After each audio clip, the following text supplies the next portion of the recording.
Before the lawsuit was filed, everything was fine. I went back to work for 6 days. Had a reoccurrence, if you would. I contacted them by email first thing in the morning. Said I'll be contacting you by phone. I called later that day. The claims guy didn't have time for me at that time. Then called back the next day. They said the same thing. Then I contacted Arnold Itkin, spoke with Jason, and to set up an appointment just to find out my legal rights. And then he met me that day. And all they want to do is just find out, make a signed paper if we wouldn't hurt. Well, I never signed nothing because I didn't know. Because I'd been up for 2 days, and before the accident, really. And then we stayed on that boat for another couple of days, so I was just tired, give out. And then when we got home, well, that's whenever, it didn't take me long to figure out they wasn't going to help me, so that's when I decided I'd get me a lawyer. There was a lot of things going on in my life at the time of the incident. I had a daughter on the way. Shortly after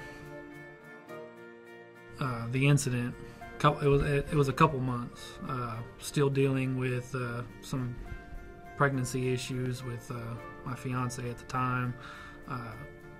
Got a call from Transocean, requesting me to go back to work. I never got a phone call from anybody in the company, asking if I was ready to go back to work, how I felt about going back to work. It was just, all right, we need you here, go to work. At the time, I was more concerned about other things than myself. I didn't know, all my rights, regarding the incident. So I went to work. After taking some time and after my daughter was born, sat down, did some research of my own, figured out some of my rights, and then started researching on which firm I wanted to go with. Man, the staff here is great, and y'all are great lawyers, really are.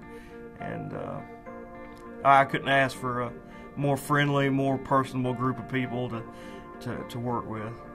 I really have enjoyed it, and I appreciate it a lot. They cut my wages off right around Christmas time, and I'm going like, I got to do something to help support my family. I was thinking that way back forward in, though, but I didn't know what I could do from now on because of my condition I was in.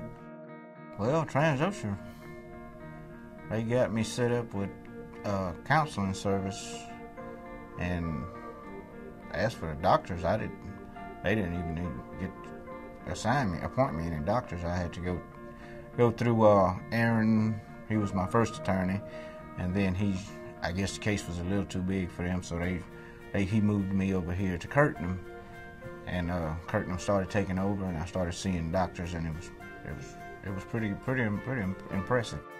After the accident, Transocean, they sent us a letter saying that they would pay us 6 months' wages, which that would be a year because we worked 6 months out of the year, if we wouldn't sue them or BP. They wasn't worried about did we need a doctor, were we okay or whatever. They was more worried about us suing them, I guess. And they really didn't give us time to even see what was wrong with us. Because when I left the rig, I didn't think nothing was wrong with me until I got home, and I couldn't remember nothing. And all my friends, they said something, he's messed up.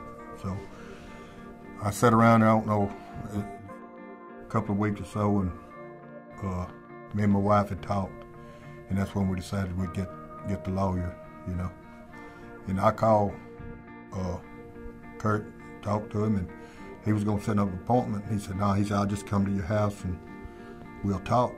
And he told me, he said, look, if you decide to go with me, just fax me this paper. Well, to be honest with you, before he left the house, the way he had talked to me, I could tell that he knew what he was doing, so that's why I actually right then was ready for him to take my case. I knew from the years working with Transocean, I'd actually seen a few people that had gotten hurt offshore and that were friends. And I knew once they sued Transocean, once they would be on leave of absence, they weren't allowed to go out to the rigs and such. Once their case was finalized, they were terminated immediately.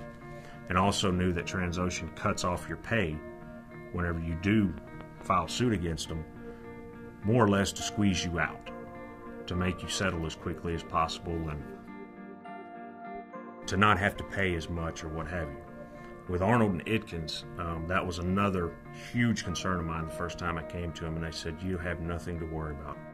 At the end of it, if the case completely settles and we get absolutely nothing for your settlement, then you owe us nothing. And I could not believe that. Anything and everything they tell you, if you need something, something happens and it goes above and beyond what your pay is, let us know. We will do what we can to help you. And I have to say, they did. They've stuck to their word. Very, very good people, very honorable people. I mean, whatever they say is what they do, without a doubt.